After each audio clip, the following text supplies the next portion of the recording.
If you knew you had exactly 1 year to live, what would you change about your life? Your answer reveals which stage of psychological development you're in and whether you're stuck there. Most people think they're growing when they're actually just moving in circles. They change jobs, cities, relationships, always in motion, always busy, always working on themselves.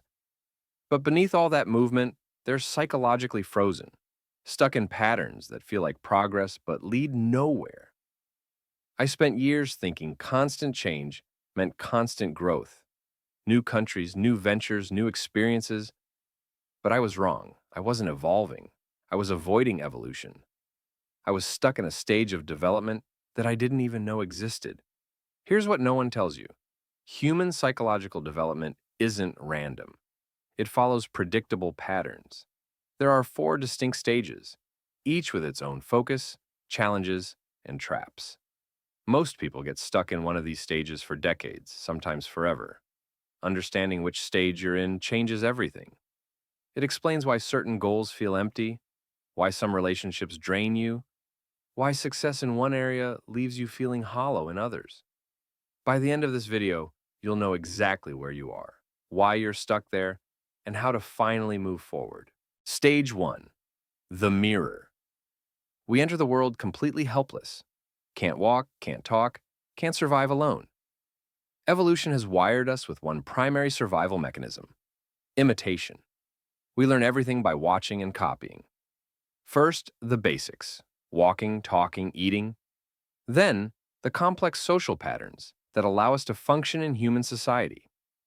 This mimicry isn't optional. It's how we develop the fundamental skills to survive and thrive among other humans. The goal of stage 1 is simple: learn to fit in well enough to become a functioning adult. In healthy development, this stage runs from birth through late adolescence. We absorb the values, beliefs, and behaviors of our family and immediate community. We learn what's acceptable, what's rewarded, what's punished. But some people never leave stage 1, the stage 1 trap. I know a man who realized at 40 that he'd never made a single major life decision for himself. Career chosen by parents, wife chosen to impress friends, house chosen to match neighborhood expectations, hobbies adopted from colleagues. He'd spent 4 decades perfectly executing someone else's life plan. This is the stage 1 trap, becoming so skilled at mirroring others that you lose touch with your own preferences, desires, and values. You become a human chameleon, constantly shifting to match your environment. People stuck in stage 1 are obsessed with external validation. They need constant approval because they have no internal compass. Every decision becomes a referendum on their worth. They're terrified of judgment because they've never developed the psychological immune system that comes from knowing who you are independently of what others think. Breaking free. The exit from stage 1 requires courage, the courage to disappoint people. You must reach a point where the pain of living someone else's life becomes greater than the fear of living your own, where the exhaustion of constant performance outweighs the comfort of constant approval. This usually happens through crisis. A relationship ends, a career implodes, a parent dies. Something forces you to confront the fact that you've been sleepwalking through your own existence. The realization is both terrifying and liberating. You can't live vicariously through others forever. At some point, you must stand up and claim your own life. Stage 2. The laboratory. Stage 2 is about discovering what makes you different from everyone else. If stage 1 is about learning to fit in, stage 2 is about learning to stand out. It's the classic period of experimentation, boundary testing, and self-discovery. This is when people travel the world, start businesses, experiment with different lifestyles, explore various relationships. The driving question becomes, who am I when I'm not trying to be what everyone else wants? Stage 2 is necessary and beautiful. It's where you discover your values, not the values you inherited, but the ones you've chosen. You test your limits. You find out what energizes you and what drains you. You separate your authentic desires from your conditioned responses. But stage 2 has its own trap. The stage 2 trap. Some people become addicted to the highs of discovery and novelty. Every new experience, every boundary pushed, every limit tested gives them a hit of excitement and validation. They become eternal adolescents, always discovering themselves but never actually finding anything, always experimenting but never committing, always exploring but never arriving. I call this the Peter Pan syndrome. These people are in their 40s and 50s still talking about finding themselves, still changing directions every few years, still unable to commit deeply to anything because commitment feels like death. They're addicted to potential energy. They love the feeling that anything is possible, but they're terrified of the reality that making any choice closes off other possibilities. The problem with living in stage 2 forever is that everything driven by novelty and pleasure has diminishing returns. The first time you backpack through Europe, it's life-changing. The 10th time, it's just expensive tourism. The limitation revelation. The healthy exit from stage 2 comes through accepting your limitations. This is painful but necessary. You must confront the fact that you're not going to be good at everything. You're not going to experience everything. You're not going to become everything you once imagined you could be. Your time is finite. Your energy is finite. Your attention is finite. This limitation isn't a bug in the human system. It's a feature. Constraints force choices. Choices create identity. Identity creates meaning. The people who successfully navigate out of stage 2 do so by asking a crucial question. What am I willing to suffer for? Not, what do I want? But, what am I willing to struggle for? What causes, people, or pursuits matter enough to me that I'll gladly accept the pain and sacrifice they require? Stage 3. The commitment. Stage 3 is the great consolidation. Outgo the energy-draining relationships. Outgo the time-wasting activities. Outgo the commitments that don't serve your deeper purpose. You double down on what matters most. The most important relationships. The most meaningful work. The causes worth fighting for. This isn't about becoming narrow or boring. It's about becoming focused and intentional. It's about recognizing that depth beats breadth, that mastery requires sacrifice, that significance comes from sustained effort over time. The power of deep commitment.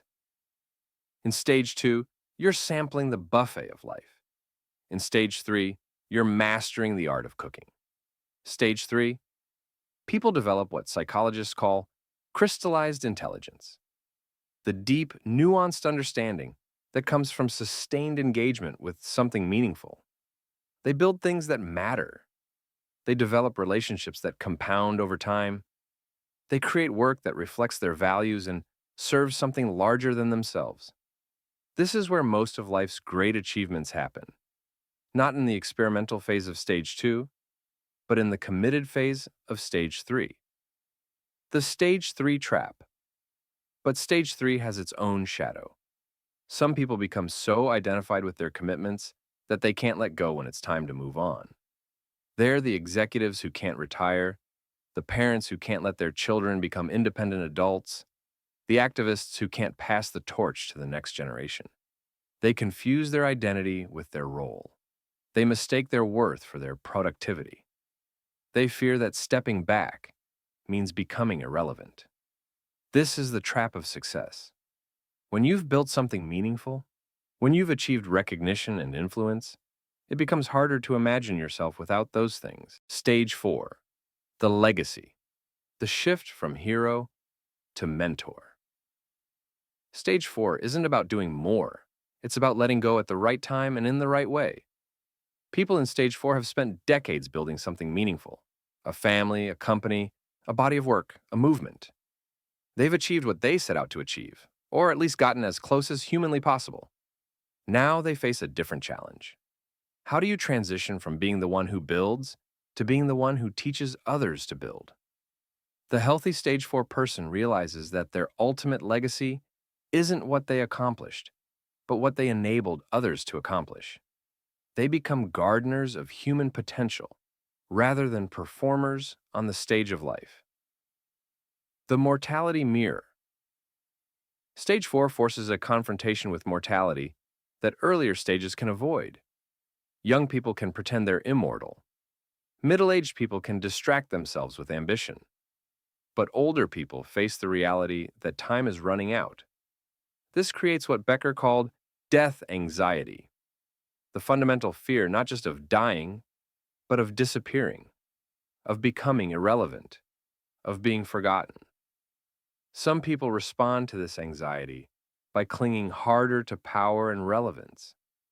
They refuse to step back, refuse to let others take the lead, refuse to accept the natural arc of influence.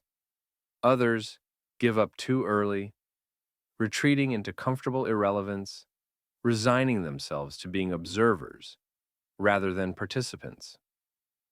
But a few get it right.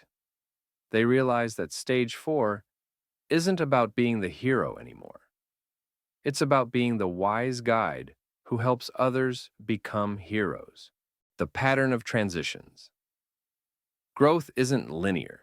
It's not a smooth upward progression from ignorance to enlightenment. Transitions between stages are usually triggered by pain, crisis, loss, failure, something that makes your current way of being unsustainable. Why would you go through the difficulty of reorganizing your entire value system unless your current one had failed you catastrophically? This is why personal growth often feels like personal destruction. To move to the next stage, you must be willing to let go of what worked in the previous stage. Later stages don't replace earlier stages. They transcend and include them. A stage 3 person still cares about approval. They just care about their commitments more. A stage 4 person still has personal ambition. They just prioritize enabling others' ambitions more.